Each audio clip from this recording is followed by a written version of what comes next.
Polity में specially हम लोग क्या है कि हम लोग का पॉलिटिकल सिस्टम कैसे काम करता है, हम लोग का गवर्नमेंट कैसे ऑपरेट करता है, जो कि बेसिकली एक कॉन्स्टिट्यूशन के जो प्रोविजन है उसी के हिसाब से चलना है। ठीक है, तो हम लोग क्या करेंगे कि कॉन्स्टिट्यूशन को अंडरस्टैंडिंग करने की कोशिश करेंगे और उस कॉन्स्टिट्यूशन के थ्रू हम लोग ये समझने की कोशिश करेंगे कि कंट्री कैसे वर्क करता है। ठीक है, उसमें कौन कौन से स्टेक होल्डर्स हैं। ठीक है, तो अभी हम लोग में पढ़ रहे थे कि जो हम लोग का कंट्री है उसमें क्या है कि पावर का डिस्ट्रीब्यूशन करके रखा है। ठीक है ना, हॉरिजॉन्टल लेवल में लेजिस्लेटर है, एग्जीक्यूटिव है और जुडिशरी है। और दूसरा क्या बोलते हैं आपका जो 3 टायर सिस्टम है, ये भी हम लोग का कॉन्स्टिट्यूशन का एक फीचर है, इसको हम लोग बाद में पढ़ेंगे। ठीक है, तो हम लोग ये देख रहे थे कि ये जो पार्ट है वो मॉडर्न इंडिया में मॉडर्न तरीके से हम लोग गवर्न करने की कोशिश कर रहे हैं। और ये मॉडर्न तरीका क्या है वो हमको हमारे प्रीएम्बल में दिख जाएगा। मैं आज बताऊंगा कि वो मॉडर्न वैल्यूज कौन से हैं। ठीक है, वो दिखेगा। इससे पहले क्या है, ब्रिटिश इंडिया, ठीक है ना, हमारे ऊपर क्या कर रहा था, एक कॉलोनी की तरह से ट्रीट करके हम लोग के ऊपर राज कर रहा था। उससे पहले मुगल्स थे। ठीक है ना, उससे पहले अगर जाओगे तो गुप्ता थे, उससे पहले जाओगे तो मौर्य थे। ठीक है ना, ऐसे थे। अगर यहाँ से पहले देखा जाए तो क्या है, मुगल और ब्रिटिश के यहाँ पे कुछ एक इम्पोर्टेंट इवेंट होता है पूरे हिस्ट्री में, और वो पूरा वर्ल्ड का कैसे गवर्नेंस है वो चेंज कर देता है। और यहाँ पे जो मूवमेंट स्टार्ट होता है उसको 3-4 रिवॉल्यूशन के नाम से जाना जाते हैं। उस रिवॉल्यूशन से बहुत सारे मॉडर्न वैल्यू निकलते हैं जो कि यूनिवर्सल इन नेचर रहता है। सबसे पहला जो रहता है वो होता है फ्रांस का रिवॉल्यूशन, जिसमें क्या होता है, एक कॉन्सेप्ट आता है जिसको बोलते हैं रिपब्लिक। ठीक है ना, रिपब्लिक का मतलब होता है कि जो हेड ऑफ द स्टेट होगा वो राजतंत्र में नहीं रहेगा। मतलब क्या होगा, जो हेड ऑफ द स्टेट है वो जनता से चुना होकर जाएगा, चुने हुए रहेंगे, प्रतिनिधित्व। दूसरा क्या होगा कि इससे पहले जो ये जो इवेंट होता है, इंडस्ट्रियल रिवॉल्यूशन और फ्रेंच रिवॉल्यूशन, अमेरिकन रिवॉल्यूशन और रशियन रिवॉल्यूशन।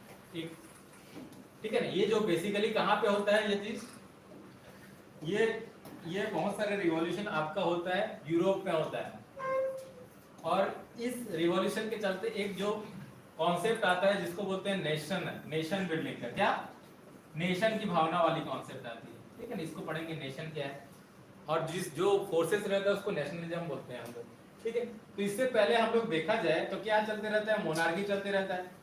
मोनार्की का मतलब क्या है कि राजतंत्र, मतलब एक राजा रहेगा और उसके अंडर पूरा कंट्रोल रहेगा। ठीक है ना, इस टाइप का। कि जुडिशियल पावर भी इसी के पास है, लेजिस्लेटिव पावर भी वही है, नियम कानून जो बना रहा है वो बना रहा है। ठीक है, और दूसरा जो रहता है सिस्टम में क्या रहता है, फ्यूडलिज्म चलते रहता है। फ्यूडलिज्म मतलब जिसके पास लैंड है उसके पास कब्जा है और वो पैसा दे रहा है और नेक्सस बना के अपना बिजनेस चला रहा है। और एक चर्च का भी डोमिनेट रहता है। तो रिलीजन बहुत ज्यादा इंपॉर्टेंट रहता है यहाँ पे। बट क्या होता है कि 3 रिवॉल्यूशन होने के बाद कुछ नया क्या आता है, चीजें होती है, नया वैल्यू सिस्टम आता है जिसको सब के सब अडॉप्ट करते हैं। जैसे कि अमेरिकन रिवॉल्यूशन से क्या है, डेमोक्रेसी आता है, एक कॉन्सेप्ट आता है डेमोक्रेसी। डेमोक्रेसी का मतलब क्या है, by the people, of the people, for the people. मतलब जो पावर में जो हेड रहेगा, पावर जिसके पास रहेगा, वो पावर कहाँ से लेगा, पीपल के थ्रू लेगा। इलेक्शन करेंगे, उसके बाद अपने में से ही इलेक्टेड मेंबर क्या करेंगे, कंट्री को रन करेंगे। ठीक है, दूसरा क्या है, फ्रांस रिवॉल्यूशन से 3 चीज इंपॉर्टेंट कॉन्सेप्ट लेके आते हैं। ठीक है ना, उसको आप सुने होंगे, लिबर्टी, इक्वालिटी और फ्रेटर्निटी। लिबर्टी का मतलब क्या है, उतना आपको क्या दिया जाए, स्वतंत्रता दिया जाए, ताकि क्या है कि आप अपना इंडिविजुअल कैपेसिटी में जो भी चीज कर सको। ठीक है, इक्वालिटी का मतलब क्या है कि एक ऐसा सोसाइटी रहेगा जहाँ पे सब इक्वल रहेंगे। उसके फ्रेटर्निटी का मतलब क्या हो जाएगा कि जितने भी लोग रहेंगे आपस में एक दूसरे से अच्छा पॉजिटिव बॉन्डिंग में रहेंगे। ठीक है, तो ये, और उसके बाद बोला गया कि सेपरेशन, स्टेट और रिलीजन का सेपरेट करेंगे, अपना अपना डोमेन है, ये अपना डोमेन है। ये कहाँ पे, यूरोप में चल रहा है। बोल रहा है कि रिलीजन और स्टेट दोनों अलग अलग हैं, एक दूसरे के जो स्पेस में कोई दखल अंदाजी नहीं करेगा। मतलब अगर कोई रिलीजन प्रैक्टिस करना चाहते हैं तो अपना प्राइवेट लाइफ में प्रैक्टिस कर सकता है, लेकिन जैसे ही पब्लिक लाइफ में आओगे तो आपको क्या बोलते हैं, सेकुलरिज्म का जो कॉन्सेप्ट है उसको फॉलो करना पड़ेगा। ऐसे तो ये चीज जो बेसिक जो चीज बता रहा हूँ, मॉडर्न वैल्यू कैसे है, कैसे ऑपरेट करता है, तो उसको बनाने का प्रोसीजर को हम लोग अंडरस्टैंडिंग करेंगे। कौन कौन सा वैल्यू है जो इंडियन वर्जन में कैसे करके हम लोग ने उसको लागू किया वो देखेंगे। तो आपको पॉलिटी में क्या क्या करना है, क्या क्या देखना है, उसको एक ओवरव्यू देख लो, ठीक है ना, हम लोग को क्या क्या पढ़ना है, कहाँ तक जाना है, ठीक।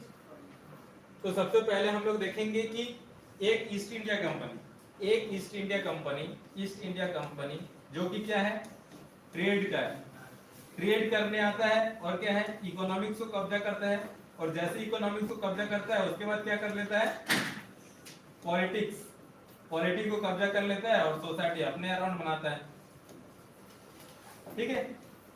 जो आप जो सोसाइटी में रह रहे हो उसमें हमेशा क्या है, हर बार क्या है, मोदी जी अभी क्या बोल रहे हैं, कॉलोनियल माइंडसेट को दूर करना है, ठीक है ना, यही तो बोलते हैं ना, कॉलोनियल माइंडसेट को, क्योंकि वो जो सोसाइटी में इनग्रेड कर लिया है, किसके कारण, ब्रिटिश के थ्रू। तो लास्ट टाइम में जब हिस्ट्री पढ़ रहे थे, एक पैटर्न होता है, उसमें बताया था सबसे पहले क्या होता है, टेक्नोलॉजी जो लेके आएगा, टेक्नोलॉजी मतलब क्या है, ब्रिटेन में क्या हुआ, इंडस्ट्रियल रिवॉल्यूशन हुआ, आप जानते हो, ट्रेन का टेक्नोलॉजी, स्टीम इंजन का, मशीन वाला जितना सब प्रोडक्शन क्या हुआ वहाँ पे, जब टेक्नोलॉजी आया तो ट्रेड किए, ठीक है ना, फिर इकोनॉमिक्स को कब्जा कर लिए, जब इकोनॉमिक्स कब्जा हो गया तो पॉलिटिक्स कब्जा हो गया, पॉलिटिक्स कब्जा हो गया तो सोसाइटी उनके हिसाब से, आज भी हम लोग का क्या है, सुप्रीम कोर्ट का लैंग्वेज क्या है, इंग्लिश, ठीक है। तो ये क्या है हम लोग का, तो ये चीज है, तो ऐसे कैसे हुआ, फिर उसके बाद यही देखेंगे। अब लेकिन ये जो ईस्ट इंडिया कंपनी था, एक ट्रेडिंग करने वाला एक राजा कैसे बनता है, राजा नहीं मतलब एक गवर्नमेंट का बॉडी कैसा होता है, गवर्नमेंट बॉडी कैसे बनता है,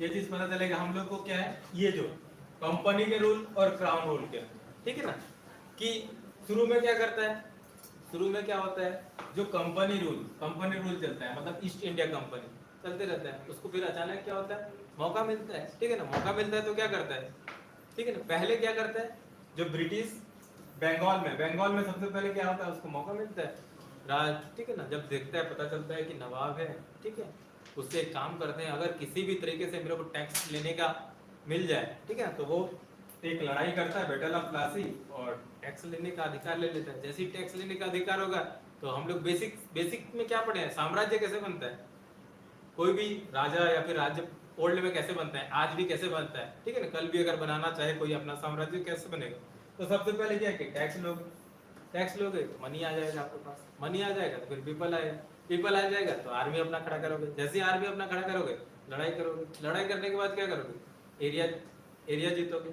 एरिया जीतने के बाद आपका एक्सपेंशन होते जाएगा, एरिया बढ़ते जाएगा।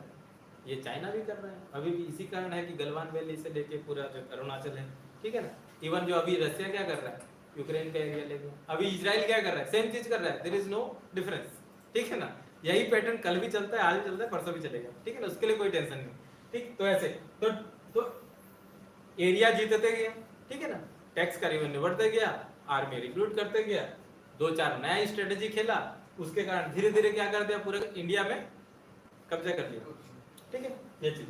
तो उसके बाद कब्जा करने के बाद क्या हुआ, पहले जो कब्जा किया ईस्ट इंडिया कंपनी के करते थे, जिसको गवर्नर बोलते हैं, गवर्नर जनरल, ठीक है ना, अब क्या हुआ, लगा इनको ब्रिटेन वाले को, ठीक है ना, वहां के पार्लियामेंट को लगा, एक ट्रेडिंग कंपनी यहाँ पे जाके इतना बेहतरीन मतलब परफॉर्म कर रही है, इतना रिसोर्सेज निकाल रही है, इतना रेवेन्यू लेके आ रही है, हमको तो कुछ करना पड़ेगा ना, ठीक है। तो यहाँ से जो गवर्नर बन के आते थे ईस्ट इंडिया कंपनी में, वो लोग यहाँ से जब जाते थे तो ऐसे लगता था कि बड़ा पैसा लेके जा रहा है, तो फिर पार्लियामेंट वहाँ के पता चला कि ये क्या हो रहा है, ठीक है ना, एक कंपनी है, कंपनी से लोग इतना पैसा लेके कैसे आ जा रहे हैं, ठीक है ना, तो फिर उनको अब क्या करता है कि बहुत सारे एक्ट रेगुलेशन लेके आता है, बहुत सारा रेगुलेशन आता है, ठीक है ना, रेगुलेशन को पढ़ेंगे, उसके बाद रेगुलेशन धीरे धीरे क्या हो जाता है, ब्रिटिश संसद क्या है, धीरे धीरे रेगुलेट करते करते करते करते ईस्ट इंडिया कंपनी को ही खत्म कर देती है, और बाद में क्या बन जाती है, खुद क्या बन जाती है, साम्राज्य बन जाते हैं, इसको क्राउन रूल बोलते हैं। 1857 के क्रांति के बाद से 47 तक ये करती है, ठीक है ना, तो ये चीज को हम लोग डिटेल में पढ़ेंगे, ठीक है। उसके बाद इस टाइम में क्या है कि कुछ लोग मूवमेंट करते हैं अपने देश के स्वराज के लिए, ठीक है ना, इसको जानते होगे कौन है, हाँ ये कौन है, ये ठीक है, और ये मोहम्मद अली जिन्ना, ठीक है ना। तो हम लोग क्या पढ़ेंगे, वही कॉन्स्टिट्यूशन कैसे बनता है, ठीक है ना, और कॉन्स्टिट्यूशन किसके साथ कितने टाइम में, जब हम लोग का जो वो होते रहता है क्या, कि इंडियन नेशनल मूवमेंट चलते रहता है, उसमें बहुत सारे लीडर आते हैं, ठीक है ना। अंग्रेज लोग बोलते हैं ये इंडिया वाले हैं, कभी भी कि क्या बोलते हैं, कोई अपने से राज नहीं किया, बाहर वाले आगे ही राज किए हैं, तो फिर एक चुनौती दे देते हैं इंडिया वाले को, तुम अपना खुद का कॉन्स्टिट्यूशन नहीं बना सकते ना, तुम खुद क्या बोलते हैं इतना कैपेसिटी हो कि अपना कंट्री को राज कर सको। तो फिर क्या करते हैं, इसके पापा जी, इनके पापा जी जो हैं, क्या नाम है, मोतीलाल नेहरू जी, वो बोलते हैं कि चैलेंज एक्सेप्टेड, ठीक है ना, हम अपना कॉन्स्टिट्यूशन बनाएंगे और हम लोग बताएंगे कि हम अपना कंट्री को कैसे ले जाएंगे।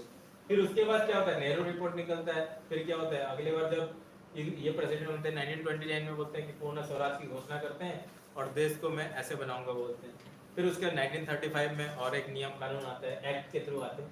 फिर बाद में क्या होता है, वर्ल्ड वॉर सेकंड होता है, जानते हो 1939 में वर्ल्ड वॉर सेकंड होता है। उसके वर्ल्ड वॉर सेकंड के टाइम में क्या बोलते हैं, अब इंडियंस लोगों को क्या है कि वॉर में शामिल करवाना चाहते हैं, तो बहुत सारे ऑफर देते हैं। उसमें से एक ऑफर रहता है कि हाँ भैया आप लोग अपना देश को कैसे करके संभालना चाहते हो, ठीक है ना, उसके लिए डिस्कस करते हैं, ठीक है ना। हम लोग का डिमांड रहता है, हम अपना कंट्री को आज़ाद कराना चाहते हैं पहली। दूसरी बात, आज़ाद कराने के बाद क्या बोलेंगे, आज़ाद करा के करोगे क्या, ठीक है ना, कोई तो कॉन्स्टिट्यूशन का फ्रेमवर्क होगा, तो बोलते हैं कि हम लोग कॉन्स्टिट्यूशनल असेंबली बनाना चाहते हैं और उसमें क्या करना चाहते हैं, हम अपना देश को कैसे करके चालू करेंगे उसका एक फ्रेमवर्क बनाते हैं। तो फिर कॉन्स्टिट्यूशनल असेंबली बनाया जाता है, कॉन्स्टिट्यूशनल असेंबली बनता है। उसके बाद क्या होता है कि बड़े बड़े ब्रिलियंट लोग रहते हैं, उनमें से सबसे खतरनाक जो है, ब्रिलियंट आदमी, सबसे educated, number of degree, double degree ले लेके, ठीक है ना, हर फेज में, ठीक है ना, ये कॉन्स्टिट्यूशन को ड्राफ्ट करते हैं, ठीक है ना। और बाद में ये पहला जब प्रेसिडेंट थे, कौन थे ये, कौन है first president of India, doctor Rajendra Prasad ji, ठीक है ना, ये पहला प्राइम मिनिस्टर और ये पहला लॉ मिनिस्टर, ठीक है ना।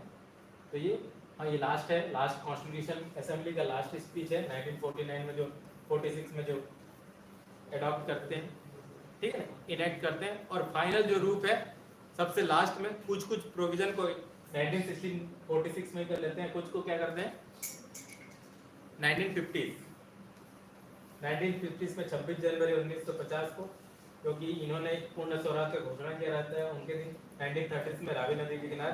तो 1950 को क्या है कि इस कॉन्स्टिट्यूशनल को पूरी तरह से अडॉप्ट करते हैं, ठीक है। तो ये तो हम लोग पढ़ेंगे कि कैसे करके हम लोग अडॉप्ट करते हैं। और हर चीज़ जो आप लोग जितना भी देखते हो इंडिया कैसे बना है, हर चीज़ में डिबेट हुआ है ना, 2 साल तक पूरा डिबेट ही चल रहा था कि इंडिया को भारत लिखना है कि इसका नाम इंडिया लिखना है, ठीक है ना, हिंदुस्तान क्यों नहीं जोड़े, ठीक है ना, सब कुछ का डिबेट किए गए हैं कॉन्स्टिट्यूशन असेंबली में। और जब तक सहमति नहीं हुआ है, जहाँ जहाँ पे सहमति नहीं हुआ था उसको छोड़ के रख दिए कि भविष्य में जब भी सहमति होगा तब करेंगे बोल के। उसको DPSP बोलते हैं, directive principle of state policy, कि हाँ सबके लिए एक समान कानून होना चाहिए कि नहीं, आर्टिकल 44 यूनिवर्सल, ठीक है ना, सिविल कोड, ठीक है ना। उतना टाइम सहमति नहीं हुआ था तो छोड़ दिए थे बहुत सारा चीज, तो धीरे धीरे। तो ये नेक्स्ट हम लोग जो पढ़ेंगे मोस्ट इंपॉर्टेंट जो हमारे तो रहेगा कि हमारा कॉन्स्टिट्यूशन का फीचर क्या क्या है, कॉन्स्टिट्यूशन में हमारे है क्या क्या क्या क्या चीजें। तो एक चीज पता चलेगा कि दुनिया का सबसे लेंथीएस्ट रिटन कॉन्स्टिट्यूशन हम लोग को पता चलेगा। इतना कंट्री में इतना डाइवर्सिटी, कोई एक आदमी दूसरे आदमी का सुनता नहीं। तो अगर ऐसे जगह में आपको राज करना है या तो फिर ऐसी जगह को गवर्न करना है तो आप क्या करोगे, सब चीज लिख के देना पड़ेगा ना, ठीक है ना। इतना तो लैंग्वेज का डाइवर्सिटी है, इतना तो रीजन का डाइवर्सिटी है, इतना कल्चर का डाइवर्सिटी है। तो क्या है कि दुनिया का सबसे लेंथीएस्ट रिटन कॉन्स्टिट्यूशन बनता है। आज हम लोग में कुछ भी प्रॉब्लम होता है तो कॉन्स्टिट्यूशन में रिफर करते हैं, पहुंच जाते हैं, ठीक है ना, ताकि डिसेंट के लिए वॉइस मिल जाता है, हाँ कॉन्स्टिट्यूशन में वैसे नहीं लिखा है। तो क्या है, एक आपको फ्रेमवर्क मिल जाता हो तो आप क्या कर डिबेट करना शुरू कर देते हो। दूसरा चीज, उसमें एक फंडामेंटल राइट दिया गया, मैं पहले में बताया था फंडामेंटल राइट क्यों, देखिए हर एक इंडिविजुअल का कैपेसिटी है तो वो हाईएस्ट कैपेसिटी तक अपना यूटिलाइजेशन कर सके, उसके लिए क्या है कंप्लीटली आपको क्या है फ्रीडम देना पड़ेगा, ठीक है ना, फ्रीडम ऑफ एक्सप्रेशन से लेके अलग अलग चीजें का, तो हम लोग को फ्रीडम दिया गया है। उसके बाद हम लोग के कंट्री में क्या है, डाइवर्सिटी को संभालने के लिए क्या है, और एकता जो बोल सकते हो या फिर नेशनहुड का जो कल्पना है उसको साकार करने के लिए क्या है, सिंगल सिटीजनशिप दिया गया। सिटीजनशिप नहीं है, बस सिंगल सिटीजनशिप है। अमेरिका में जाओगे तो डबल सिटीजनशिप है, ठीक है ना, वो अपना स्टेट का भी है प्लस आपका क्या है USA का भी है, ठीक है।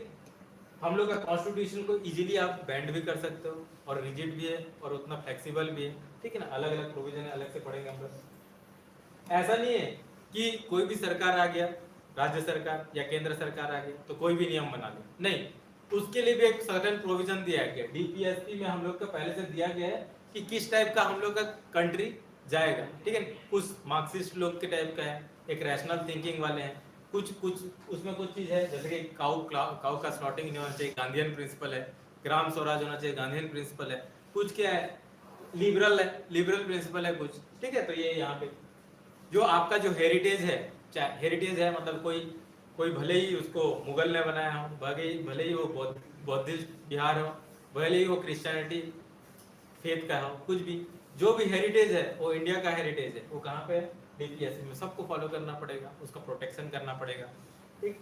उसके बहुत सारे इंडिपेंडेंट बॉडी है जो कि गवर्नमेंट को चलाने में बहुत ज़्यादा इंपॉर्टेंट है। फॉर एग्जांपल इलेक्शन कमीशन, अगर इलेक्शन कमीशन ही नहीं रहेगा तो क्या है, फ्री और क्या मतलब फेयर, अगर इलेक्शन ही नहीं होगा तो कोई भी जाके बैठ जाएगा, ठीक है।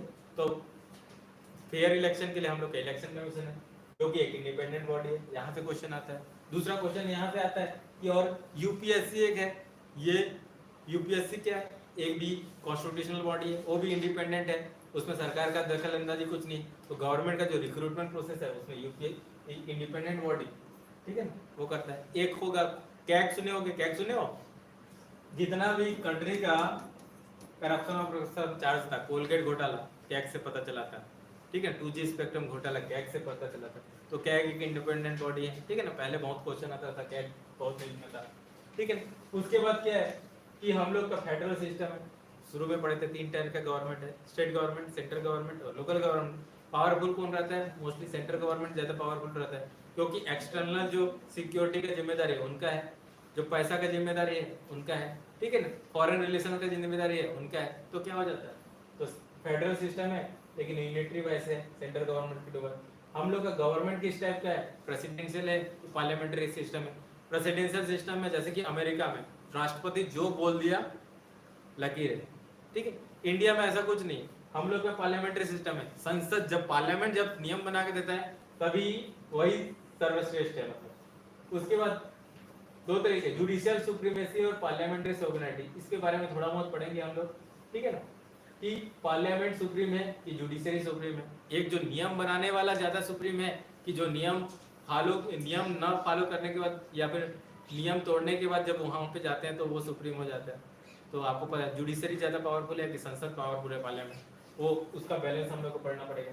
हम लोग का स्टेट क्या है, सेकुलर स्टेट है, मतलब सर्वधर्म संभव है, मतलब हर जो धर्म वाले हैं, हर वो पंथ वाले हैं, सेक्ट है, उसको रिस्पेक्ट करेंगे बोलते हैं। तो हम लोग का पॉजिटिव डायरेक्शन है, पॉजिटिव सेकुलरिज्म है। फंडामेंटल ड्यूटीज हम लोग पढ़ेंगे, यूनिवर्सल एडेड फ्रेंचाइजी पढ़ेंगे कि जैसे ही ठीक है ना 18 साल है ना से ऊपर वाले वोट करेंगे, ठीक। उसके बाद इमरजेंसी प्रोविजन है, कभी अगर बाहर से लड़ाई हो जाता है तो क्या है, कुछ प्रोविजन है, इमरजेंसी प्रोविजन है, एक्टिवेट हो जाता है, तब क्या हो जाता है, पूरा सभी चीज का जिम्मेदारी कौन ले लेता है, सेंट्रल गवर्नमेंट ले लेता है। राष्ट्रपति शासन में भी यही होता है, कोऑपरेटिव सोसाइटी, ये सब चीज हम लोग पढ़ेंगे, ठीक। नेक्स्ट हम लोग जो पढ़ेंगे वो क्या पढ़ेंगे, ये प्रीएम्बल मोस्ट इंपोर्टेंट है, और आधा आपका 1 से 2 क्वेश्चन हर साल एक क्वेश्चन यहीं से आता है। प्रीएम्बल है, प्रीएम्बल में बोलता है कि ये प्रीएम्बल में बोलता है कि कौन बनाया है, कहाँ से पावर लेंगे, पीपल से पावर ले रहे हैं। कौन ले रहे हैं, वी द पीपल एमिटेड। और अपने कंट्री को कैसे बना रहे हैं, नेचर क्या है, सॉवरेन है, सोशलिस्ट है, सेकुलर है, डेमोक्रेटिक है, रिपब्लिक है, ठीक है, जिसमें जस्टिस सबको मिलेगा, social, economical, political liberty of thought रहेगा, एक्सप्रेशन रहेगा, बिलीफ रहेगा, फेथ रहेगा, वर्शिप रहेगा, इक्वालिटी रहेगा, सबका स्टेटस और सबको अपॉर्चुनिटी भी मिलेगा, ठीक है, फ्रेटर्निटी रहेगा, ठीक है ना, सबको डिग्निटी देंगे, ठीक है, इंटीग्रिटी रहेगा, सब कुछ रहेगा, ठीक। ये पढ़ेंगे। उसके बाद क्या पढ़ेंगे आप लोग, नेक्स्ट हम लोग जो पढ़ेंगे फटाफट, नेक्स्ट पढ़ेंगे कि यूनियन टेरिटरीज क्या है, इंडिया का कौन कौन सा स्टेट है और कौन सा यूनियन टेरिटरी है और कैसे करके हम लोग अलग अलग स्टेट बनाते हैं, ठीक। नेक्स्ट हम लोग जो पढ़ेंगे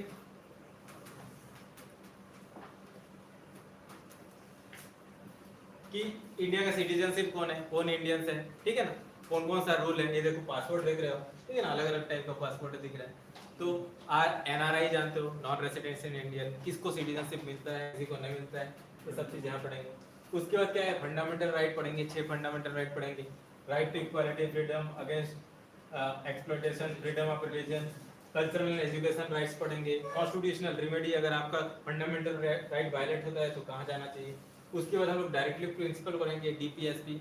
डायरेक्टली प्रिंसिपल किसके लिए रहेगा, स्टेट के लिए रहेगा कि स्टेट जब भी कोई नियम कानून बनाएगा कौन कौन से चीज़ों को वो दिमाग में रखेगा, मतलब यहाँ पे अपने जो लॉ बनाने टाइम रहेंगे।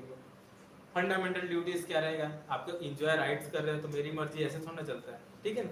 तो आपके पास कुछ ड्यूटीज भी हैं, तो ड्यूटीज को पढ़ेंगे हम लोग। उसके बाद हम लोग पढ़ेंगे कि कॉन्स्टिट्यूशन को नया अमेंडमेंट कैसे कर सकते हैं, ठीक है ना। अमेंडमेंट मतलब कॉन्स्टिट्यूशन को चेंज कैसे कर सकते हैं, उसका बेसिक स्ट्रक्चर कैसे है, कौन कौन सा चीज़ों को चेंज नहीं कर सकते।